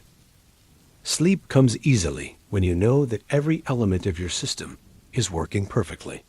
The physical conquest is simple compared to the psychological transformation that follows. But mastering both elements allows you to build something unprecedented. An empire that grows stronger with every victory because it absorbs and transforms its enemies rather than simply ruling over them. The night sounds of your camp are the sounds of successful conquest. Hundreds of former enemies now serving your goals, learning your values, and preparing to help you conquer the next tribe, the next territory, the next generation of women who will undergo the same transformation that Kulin began today. This is the true genius of Mongol expansion. Not just the military tactics or the organizational systems, but the comprehensive approach to human transformation that turns every conquered person into an active participant in further conquest. It's cultural genocide as imperial strategy, implemented through methods that would make modern psychologists recognize sophisticated techniques of trauma, bonding, and systematic conditioning. And it works. Tomorrow will prove it again, as yesterday proved it, as countless tomorrows will prove it across the vast expanse of Asia and Europe. The empire grows not just by conquering territory, but by creating new Mongols from the genetic and cultural material of conquered peoples. By morning, Kulin will have processed the events of tonight and begun to understand the full scope of her transformation. She'll wake up a little less Merkid and a little more Mongol. And that process will continue, day by day, night by night, until nothing remains of the girl who once dreamed of marrying a tribal prince. In her place will be a woman who serves your empire, bears your children, and helps condition the next generation of captives. The cycle will continue, expanding across continents, creating an empire that stretches from sunrise to sunset and is populated by people whose grandparents were enemies, but whose grandchildren will be indistinguishable from the original Mongol tribes. This is conquest in its most complete form, not just taking territory or resources, but transforming the very identity of conquered peoples until they become willing tools of their own cultural destruction. And it all begins with nights like tonight, in felt tents scattered across the steppes, where individual women learn to accept the unacceptable and embrace their own transformation from person to property. Script continues, type continue, or just hit enter. You're still lying there in your felt tent, listening to the sounds of your empire, preparing for another day of expansion. The morning light filters through the gaps in the tent walls, and you can hear your servants moving around outside, preparing your breakfast and tending to the horses. Your head still throbs from last night's activities, and there's a bitter taste in your mouth that no amount of fermented Mare's milk seems to wash away. Kulin is still in her corner, but something has changed. She's no longer staring blankly at the wall. Instead, she's sitting upright, watching you with the kind of careful attention that suggests she's learning to read your moods and anticipate your needs. This is exactly the kind of psychological adjustment that marks the beginning of successful conditioning. You swing your legs over the side of the bed and immediately step in something cold and wet. It's probably just spilled Mare's milk from last night's drinking. But in a tent where dozens of people and animals have been living in close quarters, you can never be entirely sure. The smell rising from the floor is a complex mixture of fermented dairy products, unwashed bodies, and something that might be urine. Your stomach growls, reminding you that you haven't eaten since yesterday's victory feast. The scents drifting in from outside suggest that your cooks are preparing something involving roasted meat and grain porridge, probably supplemented with whatever vegetables your raiders managed to acquire during yesterday's conquest. Food in a Mongol war camp is never particularly appetizing, but it's usually adequate for maintaining the energy needed for continuous campaigning. But before you can think about breakfast, you need to assess the progress of last night's conditioning session. Kulan's behavior this morning will tell you whether the psychological foundations are taking hold or whether more intensive intervention will be required. Some women adapt quickly to their new circumstances, while others require weeks or even months of systematic pressure before they accept their roles. "Come here," you tell her, using the same matter-of-fact tone you employed last night. It's a simple command that serves multiple purposes. It tests her willingness to obey immediate instructions. It positions her where you can observe her physical and psychological condition, and it establishes the morning routine that will govern your daily interactions. She rises from her corner and approaches without hesitation, though her movements are careful and deliberate. This is progress. Yesterday morning, she was practically catatonic. Today, she's responding to commands with appropriate speed and attention. The conditioning process is beginning to create the behavioral patterns that will eventually become automatic responses.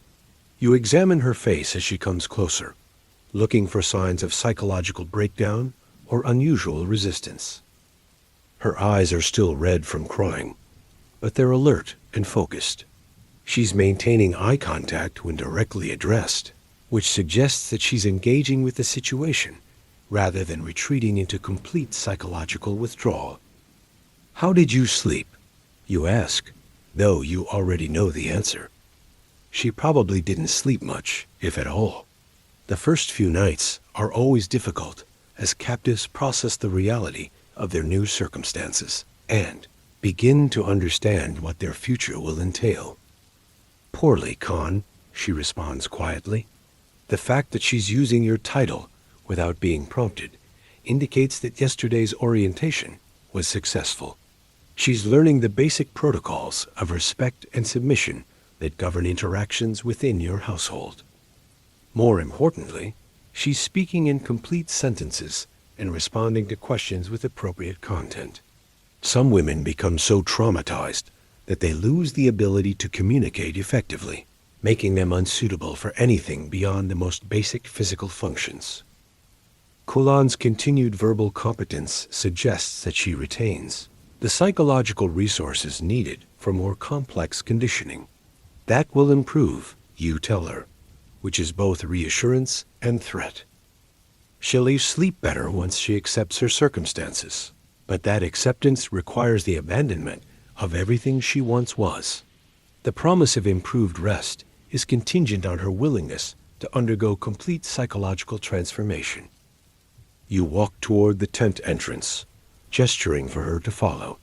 This creates another opportunity to evaluate her compliance while also beginning her integration into the daily routines of camp life. She needs to understand that her existence now revolves entirely around serving your needs and schedules.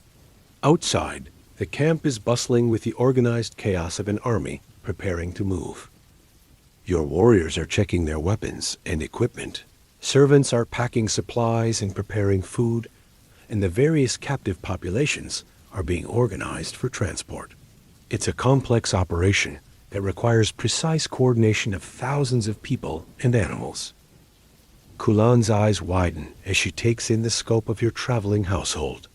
Yesterday, she was focused on her own immediate trauma and couldn't process the broader context of her situation.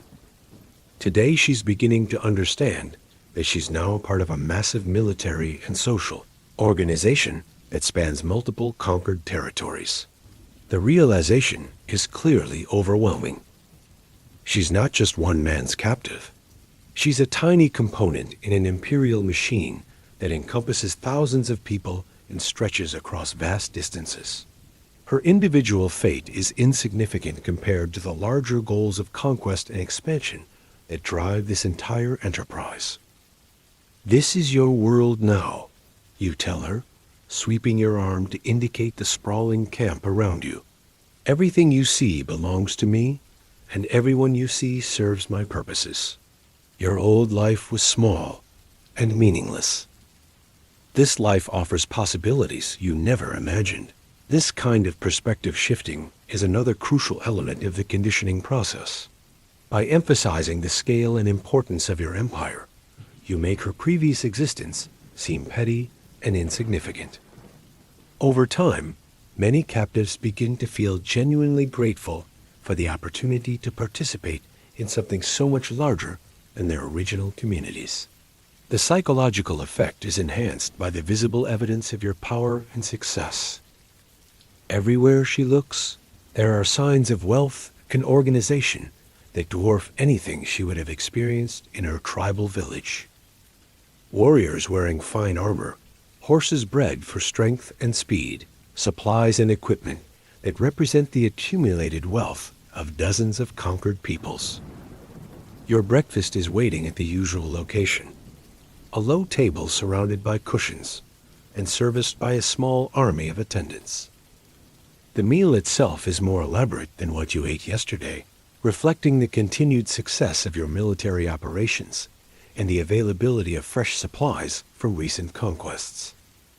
Roasted mutton, fermented Mares milk cheese, dried fruits that were probably looted from Merkid storage caches, and a thick porridge made from grains or raiders acquired during yesterday's attack. It's not luxurious by the standards of settled civilizations, but it represents abundance and variety that most nomadic peoples can only dream of achieving. And so you drift off to sleep in your felt tent, surrounded by the sounds of an empire built on the systematic destruction of human dignity. The wind outside carries the scent of smoke and fear, the eternal perfume of conquest. Tomorrow will bring new battles, fresh captives, and another opportunity to demonstrate that power isn't just about controlling territory. It's about reshaping the very souls of the conquered until they thank you for destroying everything they once were. Kelon shifts slightly in her corner, probably still processing the reality that her old name will never be spoken again, that her family's bloodline now serves yours, and that the children she'll eventually bear will grow up believing this is normal, natural, the way things have always been. Your empire stretches across continents not because of superior horses or better arrows, but because you perfected the art of turning victims into volunteers. Every woman sleeping in your camp tonight was once someone's daughter, sister, wife. Now they're components in a machine designed to erase cultures and rebuild them in your image. The truly disturbing part isn't the violence or the conquest. It's how efficiently the system transforms resistance into collaboration, trauma into loyalty, and individual identity into imperial property.